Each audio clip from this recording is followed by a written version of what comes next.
Chapter 13 Part 2, They Were Just Hungry. Jonathan was stomping like a child into the desert, returning an hour later with a few rabbits as Joan was teaching Wanyenyekevu how to operate some devices. This is a D44, not a cube, it combines surface computer and nanotechnology, said Joan before he excused himself, eyeballing Jonathan out of frustration. Walking toward his brother in a harsh but calm voice, Joan said, "We don't need to be who we once were. We don't need to act the way we once did. The way we were surviving. Now, it's time to live without looking behind our backs. Didn't we come all the way out here to become someone different?" Jonathan raised his eyebrows and shook his head as he smiled at Joan. Joan helped Jonathan finish cleaning the rabbits while he jokingly chastised his brother. While preparing dinner, they argued for a little while about his temper, cussing, and downright disrespectfulness towards others. Wanyenyekevu was meditating in a corner, so Joan wrapped up Wanyenyekevu's plate and placed it in a corner, for they were unwilling to disturb him. The brothers talked about the old times while enjoying their dinner together before eventually getting tired and drifting off to sleep. Wanyenyekevu woke up early, overhearing bits and pieces of their conversation. He felt the love the two brothers had for one another. He wrote, "Too far to turn back now. I've been here so long, trying to reach a destination. The blood, the sweat, the tears, the years. Closer now than ever before, but I'm tired, drained, and in so much pain. How can I not continue on? How can I just stop right here? In the middle of nowhere. Days in front of me, light years behind. Energy, food, are the substances I lack. But it's too far to turn back." Seeing his dinner wrapped up in a corner, Wanyenyekevu got up to get it, and as he ate, Jonathan woke up. "I'm sorry about last night." Wanyenyekevu felt Jonathan's sincerity. "I understand that adapting to a lifestyle is not the same as being told a lie all your life. For instance, if you teach a wolf to be a dog all his life, would he not know how to be a wolf? Deep inside, he would know something is wrong, but he will never know unless he is told that he is not a dog, but a wolf." Jonathan had a bizarre look before saying, "What the fuck are you talking about?" Wanyenyekevu laughed so loud he woke up Joan. Joan said, "What's so funny?" Jonathan smiled.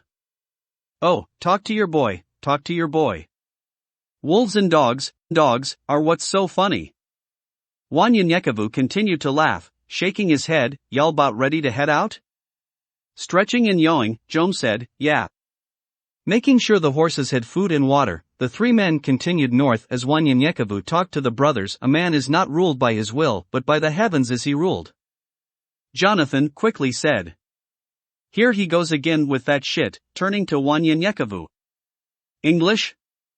Do you know English? Speaking in proverbs and shit, do we look Chinese?" Joan shook his head, and Wanyenyekevu just smiled. "To understand me, you must understand my God." He pulled out the Torah. The first book of the Torah is Genesis. As he began to read it to them, the three passed the book to one another before long, reading to each other and talking and discussing different events in the book. They focused on how the children of Israel were crossing the Jordan River in the book of Exodus, and before noon, they were less than a mile from the old abandoned city of Las Cruces, New Mexico. Riding along the city's edge, Wanyenyekevu noticed the dome was partially surrounding the city, but it still looked abandoned. They continued to the entrance, but no one or nothing was in the front entrance. Jonathan looked at Wanyenyekevu. "You can touch the walls now, no one seems to be here." And then smiled. Wanyenyekevu did indeed touch the wall. The cold, smooth surface felt like water, but his hands were dry. Every spot he touched would change colors like that of a rainbow. Wanyenyekevu asked, "What are those things going into the clouds?" Joan looked. "Oh, those are buildings or apartments, it's where the people lived." The smaller building housed the different Abenians who would come to check on the people and other stuff they did from time to time. And I can't fully tell you what that was, but the buildings in El Paso were bigger. "You didn't see those?" Wanyenyekevu replied, "There was so much going on in that city, and I wasn't paying too much attention to the buildings as much as the people." Jonathan said, "You got that shit right. They slowly move inside the abandoned city while Jom and Jonathan taught Wanyenyekevu about bubble cities and their technology. Jom said as they slowly rode through the streets, Las Cruces was once a bubble city about 120 years or so ago, but now, look at it, desolate and disowned. Once having a population of 3 to 5 million, it is now nothing more than a huge ghost town covered in white dust. Wanyenyekevu asked, "Why is everything white?" Amazed as he continued looking around. White buildings, white roads, white everything. Do they think the kingdom of heaven is here? Then he laughed, heaven on earth. Looking up, Wanyenyekevu could see buildings as tall as a few miles high. How did they manage that?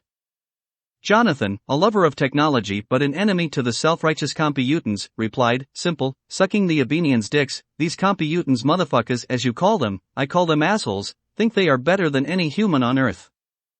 These aliens came and gave them all this shit. As long as they worship them, they can have all their little heart's desires. Jom said to his little brother, you jealous? Jonathan quickly said, hell to the nah, there's just something that's just not right about both of them. Wanyenyekevu said, it will be dark shortly, we must find somewhere to stay the night. Jonathan, pointing east of them, noticed an old hotel a few blocks up the street. There. They walked toward the hotel entrance. Wanyenyekevu checked the streets for any signs of life. Checked all entrances and windows of buildings surrounding this place and made sure they are locked and secured, said Wanyenyekevu as they entered the hotel. Why? Said Jonathan. You'll know if something happens before it happens, might as well just leave them open. Wanyenyekevu smiled as he replied. Habit, I guess, just want to ensure they are locked.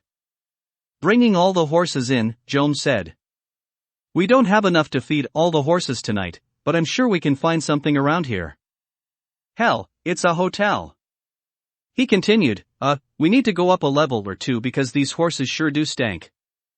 Wanyenyekevu lifted his arms and smelled himself. We all could use a bath. Jonathan secured the back entrances and, on his way, he started looking around until he got to the kitchen. Yelling at the top of his lungs, yo! We just hit the jackpot. Jom ran to see what all the fuss was about as he yelled. Where you at? Waving what appears to be a flashlight, right here.